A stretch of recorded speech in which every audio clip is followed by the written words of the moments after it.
On the red carpet, a fashion critic once bluntly referred to Melissa McCarthy as a fashion disaster, a public humiliation that targeted her beauty rather than her talent and went viral in the media.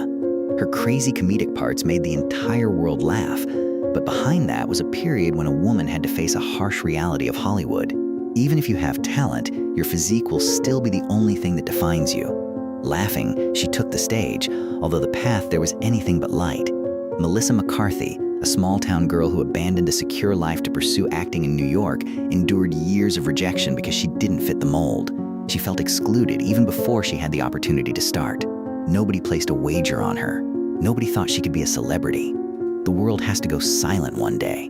She became a worldwide celebrity after I, Bridesmaids, garnering her an Oscar nomination and a slew of significant roles. However, there was another paradox associated with that spotlight. Even though she was praised for her unorthodox humor, she still had to battle daily to be recognized as a legitimate actress. Behind the irrepressible laughter were moments of ridicule, doors slammed shut, and a protracted journey to establish her value in an appearance-obsessed industry. Melissa McCarthy is more than just a comedian. She is a living example of how to be rejected and undervalued while still making music that is more powerful than before. Melissa McCarthy was born in Plainfield, Illinois, on August 26, 1970, a suburban region without the traits of significant entertainment hubs. Her family was Catholic and lived in a rural setting with a rhythm of existence that was repeated by the seasons, by labor, and by routines that were consistently upheld over time.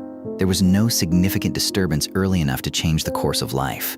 There was no emergency, no need to depart right now, and no situation compelling a different decision. At this point, the main thing that was present was consistency, a type of stability that neither produced peaks nor left obvious fissures. The little nuances were interconnected.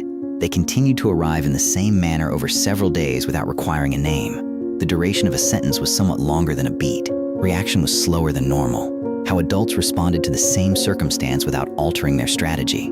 Nothing was big enough to turn into an event, but was big enough to build up into a perspective. These things did not vanish, but no one recorded them, and there was no incentive to do so. Melissa McCarthy relocated from Illinois to New York in the early 1990s in order to pursue a career in comedy. She started doing shows on tiny stages and in venues like Stand Up New York, where there was hardly any space between the performer and the audience.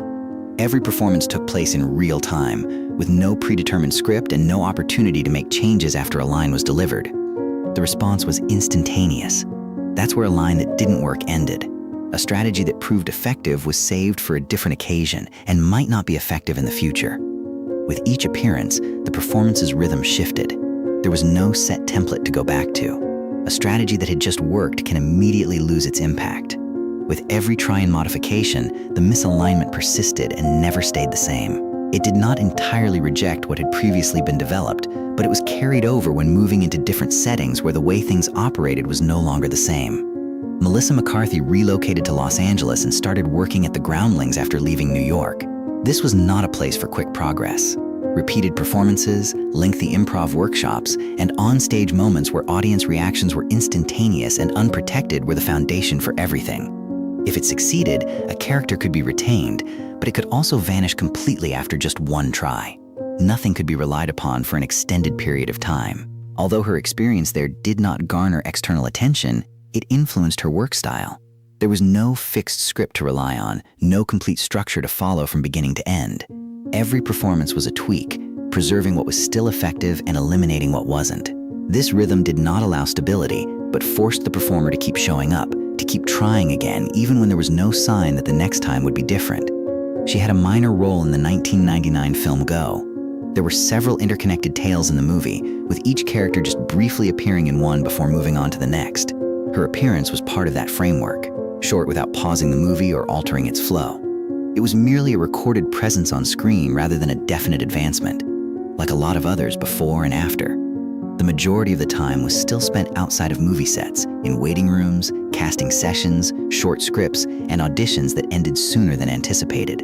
Some auditions didn't stay long enough for people to see what she was capable of, not due to a lack of aptitude, but rather because the desired outcome was predetermined. The casting director had a preconceived notion of the role that did not align with her appearance, didn't fit the look. The energy did not fit the job that was defined.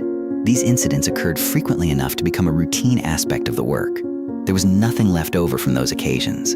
The door closed with a nod and a thank you.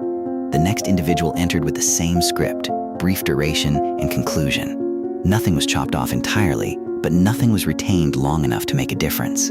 Auditions came one after the other, with the same repetitive cadence spanning several days and weeks, carrying a speech segment that grew more and more familiar, experimenting with a different strategy, modifying a rhythm, and then departing without being aware of which portion had been seen. The musical acts in between kept the process moving. If a character still worked, it was retained for a few more performances. If not, it was eliminated. A strategy that was effective one night might not be the next. There was neither a list of what should be retained nor a clear sequence to return to. Immediate reactions caused everything to change, and those reactions did not recur in the same manner. Every now and then there was a brief part, just enough to finish and go on. The labor was not redirected by those moments, but they also did not break from the continuous pattern. The other side's demands did not change. Even before the audition started, the character's image had been established, and that gap persisted. There was merely a series of appearances that followed one another, keeping the process going without yet producing a discernible shift ahead, rather than a single moment that stepped forward to change the entire trajectory. Melissa McCarthy joined Gilmore Girls in 2000, but her role was not designed for leadership. Each appearance had a certain amount of screen time, scripts were delivered episode by episode, and the filming schedule was repeated every week. Within those brief intervals, she worked on accelerating the rhythm a little bit, maintaining a line for a beat longer, and adding reactions that didn't entirely fit the scene's initial trajectory. Small changes made repeatedly over a number of episodes started to produce a distinctive signal, not from the character's writing, but from the way she managed the tasks assigned to her. No particular term was used by the audience to describe that. They just saw it as it came. Before going on to the following section, a scene with her frequently lasted longer than anticipated or produced a different rhythm. In this way, familiarity developed with every broadcast through bits and pieces that were recalled without having to go over the whole narrative again. Other opportunities proceeded to present themselves in brief forms outside of the set time period.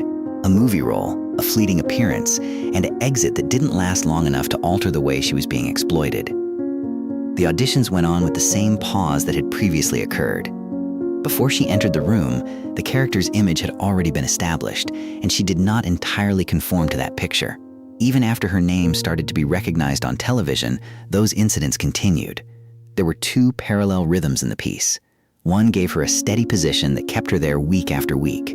While maintaining the same constraints, the other did not grow in the same way.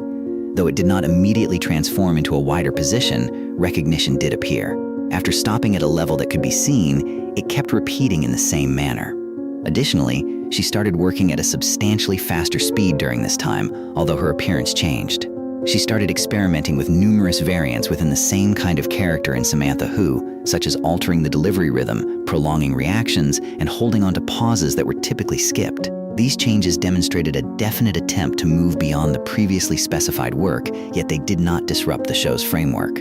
That strategy was continued when it came to film ventures.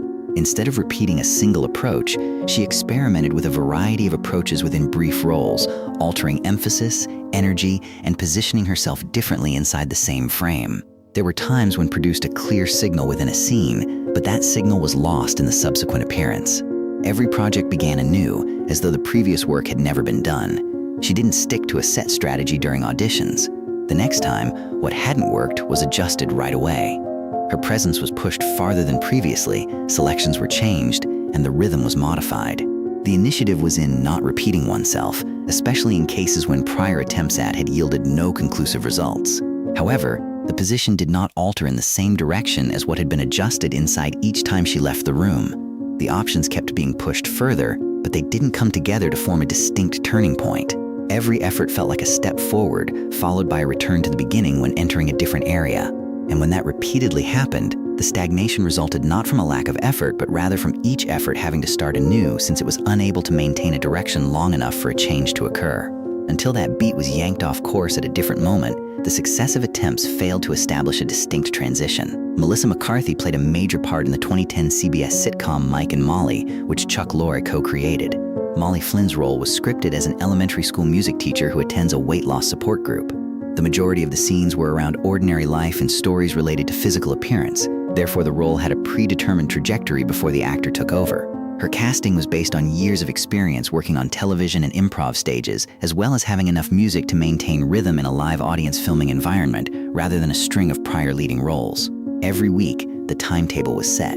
Before the day of filming, the scripts were finished, and every scene was timed exactly to correspond with the studio's reactions.